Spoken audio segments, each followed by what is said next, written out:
Olá, internautas, retornamos. O assunto hoje é patrimônio familiar, patrimônio empresarial. Problemas, dificuldades e muito mais. Estamos conversando com o Silvio Paixão. No primeiro bloco, você fez um comentário que, para mim, me chamou muita atenção. A questão cultural influi muito. Sem dúvida, sem dúvida, sem dúvida. Então, não é um problema, às vezes, de formação técnica ou de conhecimento específico dedicado àquela situação, mas os aspectos culturais ditam a forma como a empresa vai ser conduzida e, antes disso, como que a família é gerida, né? Então, a cultura, seja de uma determinada família, seja de um dos dois, né, que no final traz a família, traz a rédea curta a situação, né? É fundamental para você saber como que as coisas vão se desdobrar mais adiante. Cultura faz toda a diferença. E você precisa estar sintonizado com isso. Você comentou do Rio Grande do Sul ou Nordeste. Você, como consultor, tem que estar percebendo as diferenças para poder ajudar, né? Exatamente. Então, para determinados públicos, você tem como falar alguma coisa desde que você escolha a maneira, e para determinados públicos, aquilo lá é um tabu, não abra a boca, porque você vai arrumar um problema. Tem uma pergunta da Luísa que eu achei bastante interessante, né? E é um grande problema das empresas no Brasil. Como separar os negócios da família e da empresa? Uhum. Antigamente essa situação era um pouco mais delicada porque se confundia a carteira com o caixa da empresa, né? Mas atualmente, em função de como as instituições financeiras acabam se aproximando dos negócios familiares e como que as coisas vão funcionando, porque todas as empresas, no final, de uma maneira ou de outra, podem, em determinados momentos, requerer crédito. Então, os bancos acabam fazendo determinados questionamentos que a própria família sabe. Uma coisa é como que eu vou tratar o patrimônio familiar, a outra coisa é como o patrimônio da empresa, cujo controle eu posso deter, tem que ser tratado. Então, antigamente, negócios particulares, seguros de vida, frota da família, a própria fazenda, animais de estimação, o pessoal alocava nas empresas e os custos eram, vamos dizer assim, bancados pelo negócio. Hoje em dia as coisas estão separadas. Então, cada vez mais, o pragmatismo dos negócios da família separados da atividade da empresa está sendo marcadamente importante no mundo atual. Tem uma pergunta do Natan. Você, como consultor, se envolve mais em problemas de orientação à família, estratégicos, financeiros ou de investimentos? Ou é um conjunto? Normalmente a gente acaba se envolvendo muito mais no que eu vou chamar de apartado.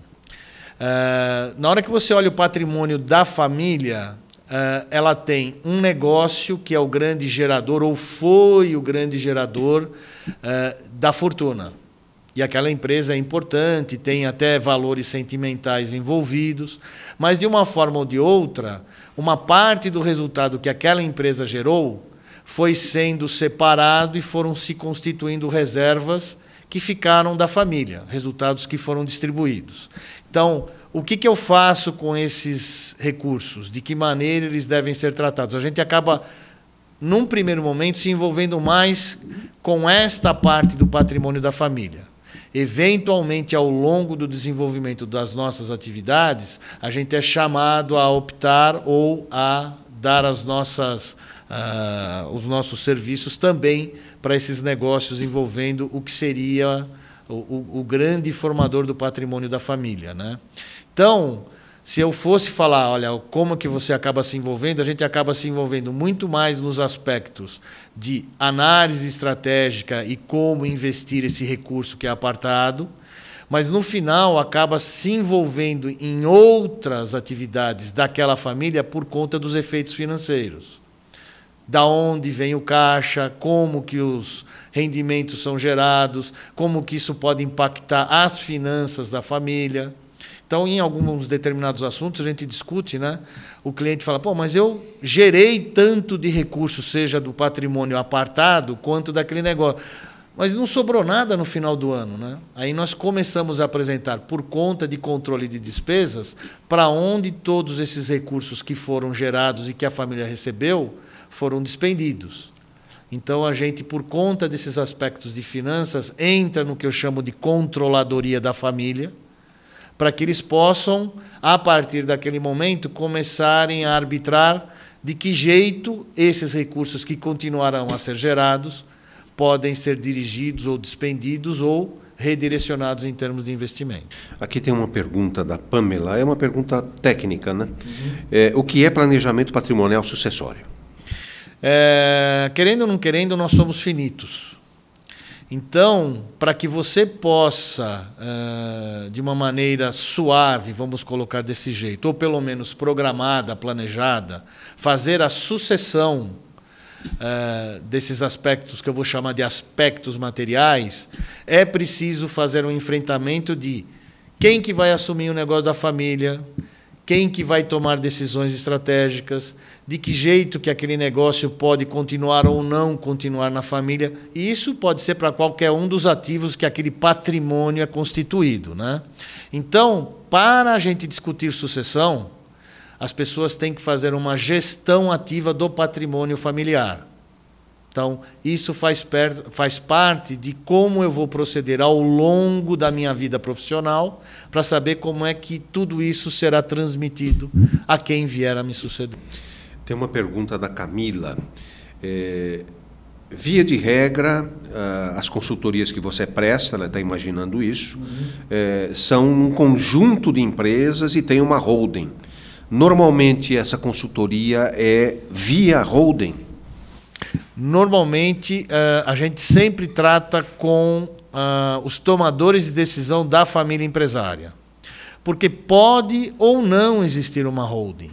E pode ser até que durante as atividades que nós estejamos empreendendo, a holding ou um conjunto de empresas possam se tornar aquelas que vão fazer parte do conselho de família. Então, às vezes, você pode juntar numa empresa, por exemplo, olha, eu tenho uma série de imóveis que geram renda de locação. Pode ser que você estacione esses imóveis numa empresa de participação que nós chamamos de holding fora do Brasil. No Brasil não tem a figura da holding, que na realidade é um agregado. Como do mesmo jeito, você pode ter uma pseudo-holding, porque trata aquele assunto como se fosse uma empresa, apesar de não ter contabilidade e a própria figura jurídica daquilo.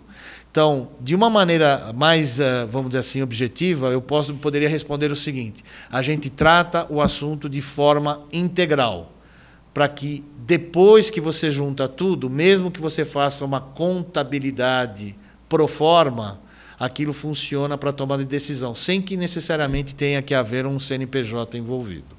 Via de regra, Silvio, essa consultoria é uma consultoria que você define por um prazo ou normalmente ela se prolonga? Existem situações que nós somos chamados para tratar de um projeto e no final ele acaba se desdobrando em outros.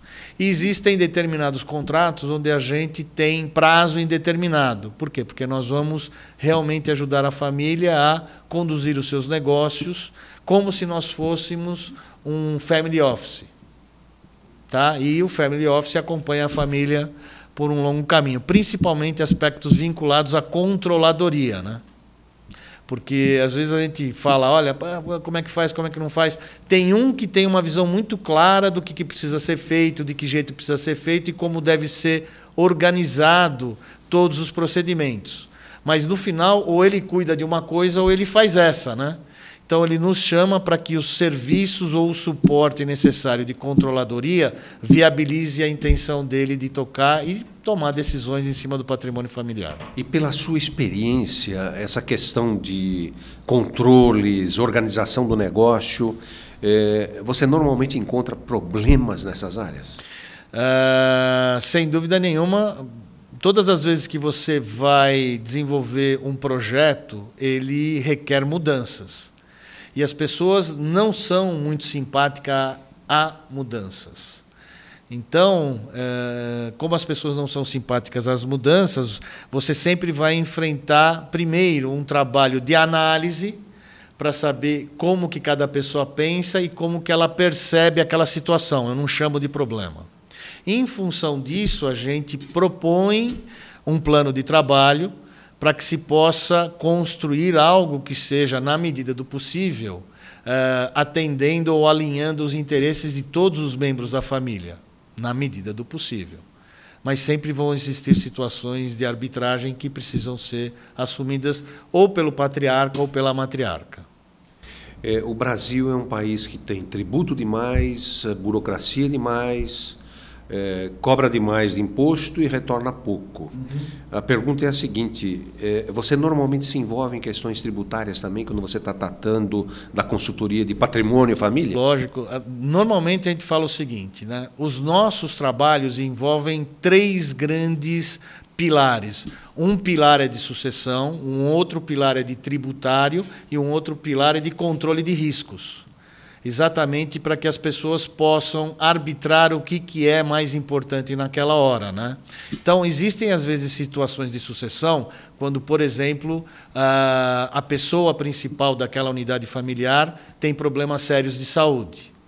Então, existem situações que precisam ser muito objetivas e tem que ser, eu sempre brinco, né? Precisam ser tomadas decisões rápidas.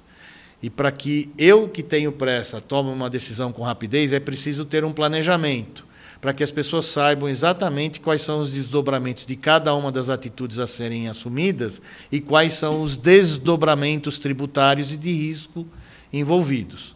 A gente ajuda muito as pessoas a entenderem o processo de tomada de decisão para que as escolhas sejam sempre as mais conscientes possíveis. Tem sempre níveis de incerteza, mas a gente busca ajudar as pessoas a tomarem com a consciência possível as decisões que a família requer.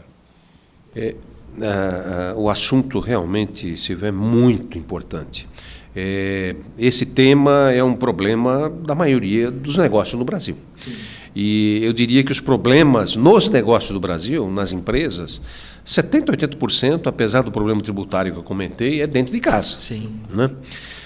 Você normalmente, quando começa uma consultoria deste tipo, você deve encontrar pessoas da família que estão administrando, mas que deveriam ser afastadas.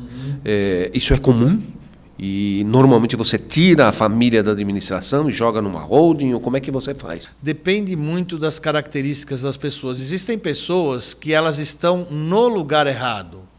Então, se elas estão no lugar errado, apesar de elas terem seus talentos, os seus dons, né, elas precisam saber utilizar aqueles dons, aqueles talentos, de uma tal forma que seja agregador não só para a unidade familiar, mas também para a rentabilidade da família empresária. Então, o que acaba acontecendo? A gente acaba discutindo que tal pessoa, não é que ela é um problema, aquela pessoa tem recursos ou tem características que precisam ser melhor utilizadas em outro ramo dos negócios da família. Então, é muito mais como você administra isso.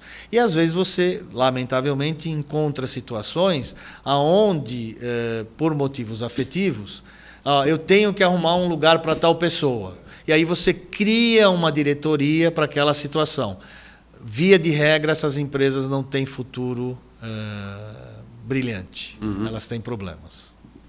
Silvio, olha, infelizmente chegamos no final do programa, mas eu gostaria, quando você agora fizer as considerações finais, também desse algumas sugestões para o bom encaminhamento nas empresas, para que nós tenhamos mais sucesso do que fracassos.